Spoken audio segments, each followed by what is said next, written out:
Hello guys, and welcome to today's video. I am so excited to have you guys here and watching this because I have an exciting announcement, and you probably already know what it is, but I've been wanting to post about it and everything since I found out yesterday. This is going to be my final pregnancy update that I will be filming for you guys because I will be having this baby so soon, and I just can't commit to another one. I am currently 37 weeks and a bit. I will be 38 weeks on Monday, and then, are you guys ready? We will be having our baby on January 30th, which is a week from Monday. That's unless I happen to go into labor on my own beforehand, but I probably won't. But that will be the day that I turn 39 weeks. And that's when my doctor wanted to do the cesarean because they don't want to push it too far because they don't actually want me to go in labor on my own. Obviously, it's better for me if it's planned instead of having an emergency C-section if my water breaks or something at home. He's banging his fork off this tray. Story of my life. I can't do anything without children. We are officially booked in and we are officially all packed. The kids are not quite packed. I have almost got them packed, so they are ready to go to their locations whenever I go, and arrangements have been made for them, so they will be going to grandparents' house and stuff like that because obviously with this cesarean I have to stay in the hospital for a couple days. If you haven't already checked it out, I did film my diaper bag video, so you can go and watch that. I will put that link here somewhere. And yeah, so some of the things that have changed since we last talked, not a lot to be honest with you, but I kind of wanted to go over some big things that have happened throughout my whole entire pregnancy that I maybe have or have not mentioned, but they're the biggest changes that I've noticed in myself this time around. So this time around, I have gained the most weight that I have gained in any of my pregnancies. Sometimes it's very hard for me to watch vlogs because my face is just so round and it's just oh, I just don't look like myself, or I just look like a hot mess. Like today, for instance, I was editing the vlog and then I watched it over and I was like, OMG, I'm seriously going to post this. But that's just how life goes, and I'm pregnant, so I can't be really ashamed of that. So I have definitely gained the most weight in this pregnancy. I'm not going to give you an exact amount of weight because I just can't even believe it myself. Another thing that I've noticed in this pregnancy is I have been pregnant with boys and this is a girl. I haven't really seen much of a difference. Everybody says that being pregnant with a girl and being pregnant with a boy is completely different. All I have to say is every single one of my pregnancies has been completely original in its own way. So I would not go off of the old wives' tales or anything like that because seriously, they say you should be sicker when you're pregnant with a girl. I was so sick when I was pregnant with Lucas. This time I was nauseous, but I didn't really get sick as much as I did with Lucas. With Landon, I felt completely fine my entire pregnancy. And the only thing I would say this time around is my belly was higher this time around, but I also believe that could be because I had Lucas and this pregnancy, they are closer together than my other pregnancies. So that could also be why, is because my body was already kind of prepared to get pregnant.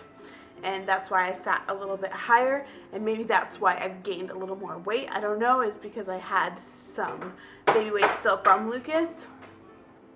When it comes to the end of pregnancy, this pregnancy has been the most uncomfortable pregnancy. She kind of is sitting in awkward positions all the time, and every time I go to the doctor, I'm I don't know if she's still breech or not because I just can't tell. And even when he feels my stomach, he can't tell either, so we have to do an ultrasound almost every time just to make sure because he can't tell the difference because she's just sitting so awkwardly. I don't know, but she hasn't moved. He doesn't think she's going to move. I have one more appointment before the cesarean next week, and that's just to double check if she's still breech, but we all believe that she will be, but just to be sure, because if I can have a VBAC, I will. And then obviously when I go into my cesarean, they'll check again, and if she has flipped, then they'll just send me home. But I'm pretty sure she's not budging. She just is comfortable where she is, and Lucas was the exact same situation. So I think that's just what we're at right now. But overall, discomfort, pain, all my back pain, which I was mistaking for back labor last week, I believe it was. My doctor explained because of the position that she's in, and my belly is just so large, and you get an arch in your back. She's like sitting, and it's kind of like when you lift a wheelbarrow, but like my belly would be like the bigger part of the wheelbarrow, and there's like, I don't know, so like my belly is going back like this. I can't explain it to you, but he said it is pulling, and he's so over sitting in there. It is pulling my back, and the more pregnancies you go through, the muscles in your body have taken more of like wear and tear, like in those areas because of being pregnant. So I guess that makes sense. So back pain is pretty much all I've had. I've had Braxton Hicks here and there. Nausea has kind of gone away. I haven't really had nausea since last week. So I am very thankful for that, because that is like the one thing I can't stand. Some of my fears going into a cesarean, I don't really have too many because I have already gone through it once before. The first time I went through it, I was very like sick throughout the whole process. Like the whole time they were going through the procedure, I was getting sick. And then after that and all day, I was getting sick. I asked my doctor if that was normal the other day, and he said that it's not really that normal. It's probably blood pressure issues. So I have to mention that to them when I go in next time, and hopefully they can figure it out, and hopefully I won't be as sick, because it was very unpleasant holding my baby for the first time, trying to breastfeed for the first time, and getting sick all at the same time. So let's fingers crossed that they resolve that and I don't have to go through that. I will definitely be updating you guys throughout that day. I'm not going to promise like a lot of updates, because obviously I would have just had surgery, but I'll be tweeting and stuff like in the morning before going in, and after when she's born, and letting you guys know like different things throughout the day. I'll probably post pictures later on in the day, just because I want to show like my family and Scott's family and some of our friends before posting it on social media.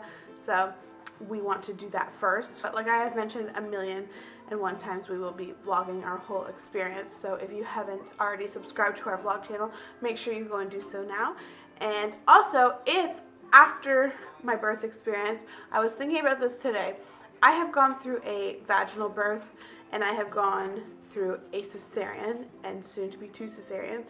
If you guys want to see a video on like cesarean versus vaginal, or like my vaginal experience and then my cesarean experience, I would be happy to film that for you guys, just because some people, especially cesareans, like you don't know what to expect.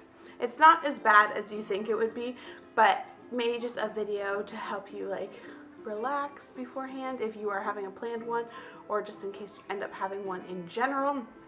I can post those experiences for you, so make sure you thumbs up this video or mention in the comments below that that's something you guys would like to see. And obviously I can talk about my experience this time around, what happens at the hospital and whatnot, and talk about her more. I will be doing baby updates, so just because it's the end of pregnancy updates doesn't mean it's the end of baby updates. I'll be so excited to show her off, I'm sure. And just before I cap off this video, why don't you guys leave in the comments below, since we know like the date, leave in the comments below if you think I'm going to make it to that date. First of all, January 30th at 10 a.m. So January 30th at 10 a.m. be thinking about me, because I will be going under the knife. But let me know if you guys think I will make it to my date, or if you think I'm going to go into labor on my own. And if you think I'm going to go into labor on my own, which day do you think I'm going to go into labor? And how much do you think little Ava May is going to weigh? I personally feel like I'll be shocked if she is under 8, and I have mentioned that before. Scott, on the other hand, thinks she's going to be tiny. We will just have to see. But what do you guys think? Leave that down below. I am going to do my belly shots for you here at the end, but I just want to say thank you guys so much for following me on this journey. Don't forget to like, comment, and subscribe, and thank you guys so much for watching this video, and I will see you guys in the next one, whether it's before the baby's born or after the baby's born, but I will see you guys soon. Bye.